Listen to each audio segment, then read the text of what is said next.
Imagine an isolated settlement in the subarctic wilderness, fully stocked for the winter. Now imagine walking into that camp to find it completely empty. No bodies, no signs of a struggle, and no tracks leaving the area. In 1930, a fur trapper named Joe LaBelle was trekking through northern Canada. Exhausted and facing a blizzard, he sought out a familiar Inuit village near Anjikuni Lake.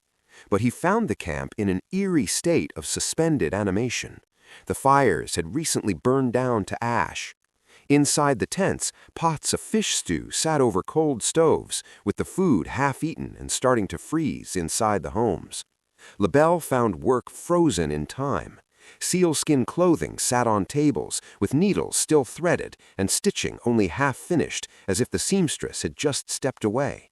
A community planning a move would have packed their gear and finished their meals. The state of the camp suggested the inhabitants were interrupted in the middle of their daily lives by something they never saw coming. The situation became even more disturbing. At the camp's perimeter, buried under fresh snow, LaBelle found the village's sled dogs still tied to their posts. They had all starved to death. In the Arctic, these dogs are the difference between life and death. An Inuit hunter relies on them for travel, hunting, and survival. Intentionally abandoning them to starve would be unthinkable. Then, near the edge of the woods, he found the local cemetery. The graves of the tribe's ancestors had been unearthed, and every single body was gone. Abandoned survival gear, the starved dogs, and empty graves created a scenario that defied human logic, leaving a void that would soon be filled by the most extreme theories.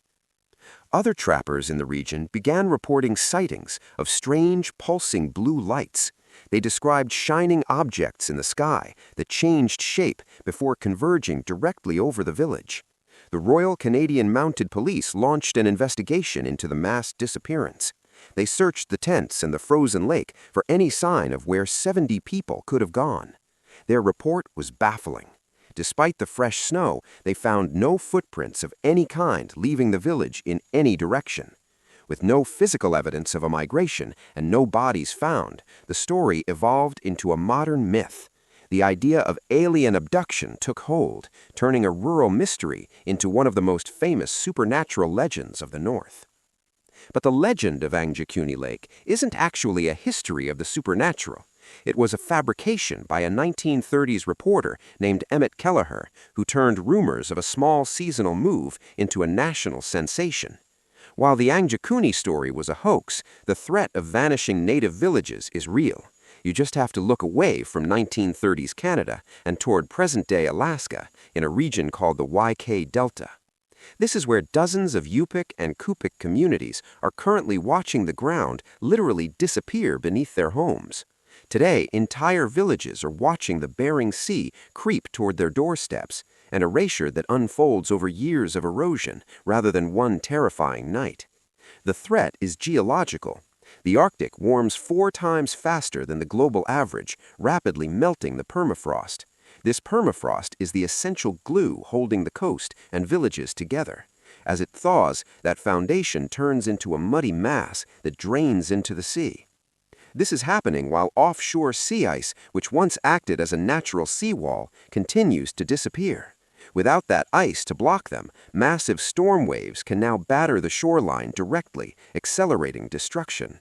For these communities, this isn't just about property. They rely entirely on the land and sea for subsistence, hunting seals and harvesting fish, as they have for thousands of years.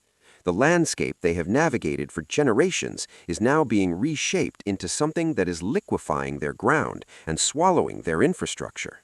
These communities are also trapped by their history. In the 1940s, the U.S. government intentionally centralized these settlements. The Bureau of Indian Affairs forced families to move to hubs with Western schools, where children were often punished for speaking their native language in an attempt to assimilate them.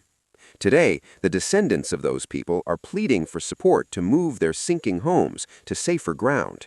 But after decades of government-mandated relocation, they are now met with systemic silence. Relocating a town like Newtok or Hooper Bay may cost roughly $160 million, yet there is no federal lead agency responsible for climate relocation. This leaves these communities navigating a maze of bureaucracy while their land vanishes. We focus on myths like Angjakuni Lake because they're comfortable ghost stories. The true horror is watching real communities be swallowed by the ocean in real time, trapped by a system that refuses to step in.